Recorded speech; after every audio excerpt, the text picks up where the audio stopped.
everybody, it's Julie. I wanted to share with you just a small card project that I completed with some of the items that I picked up from Scrapbuck the other day.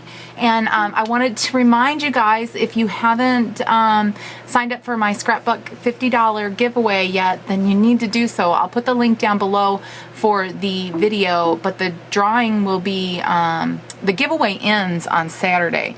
So you need to get in on it while you can, and because who doesn't want $50 worth of free stuff? I mean, come on, $50 is $50. That's a lot. Lots of good stuff there too.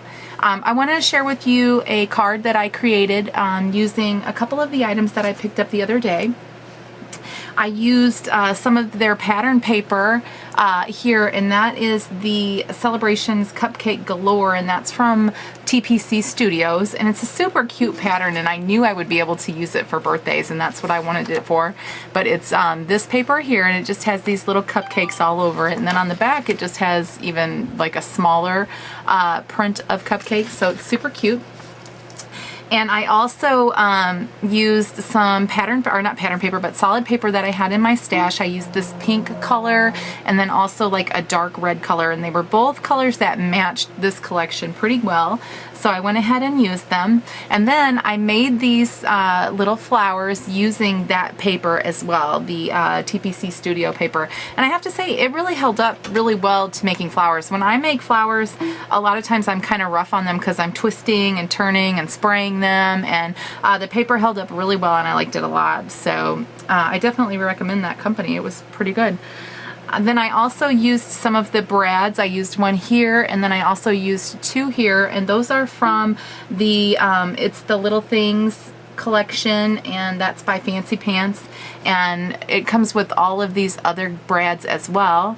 And I used the little pink ones, and what I did is I just snipped off the little tabs, and then I just hot glued them on.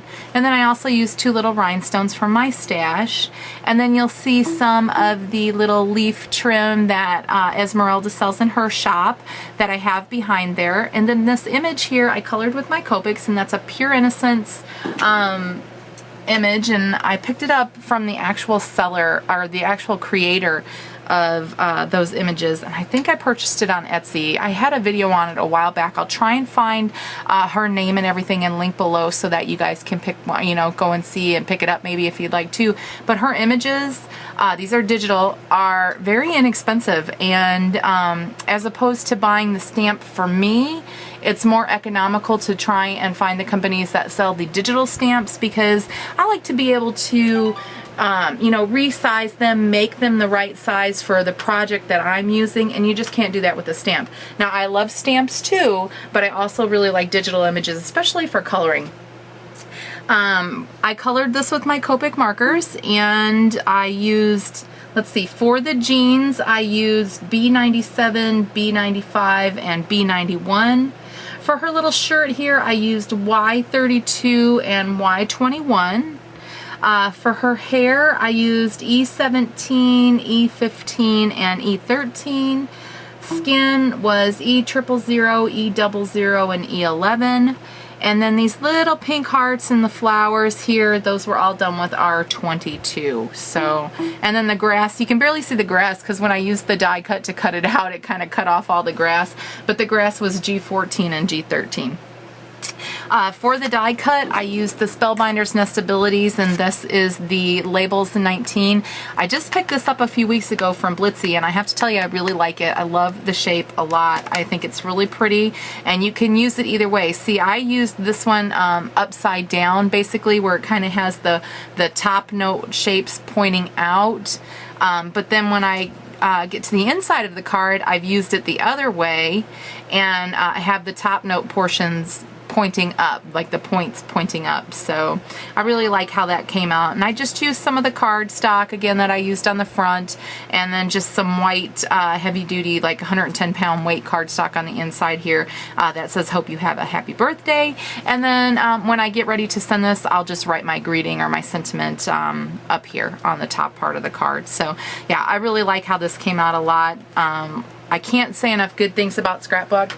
I've had a really good experience, and I hope that you guys definitely sign up for my giveaway. and I'd love, you know, for one of my subscribers to win. So make sure that you go to the video. I'll have it linked below, and take the time and do the requirements for it. It's really easy. All you got to do is go sign up for their newsletter, and then make sure you're a subscriber to my channel, and you know, we'll get everything going. And I believe I have the drawing set up for Tuesday of next week, so make sure you check back in on that day. Oh, and I also wanted to say that all of the adhesive that I used on here, except for when I was putting my flowers together, was their double stick tape, and I have to tell you, I can't say enough good things about this stuff. It is amazing.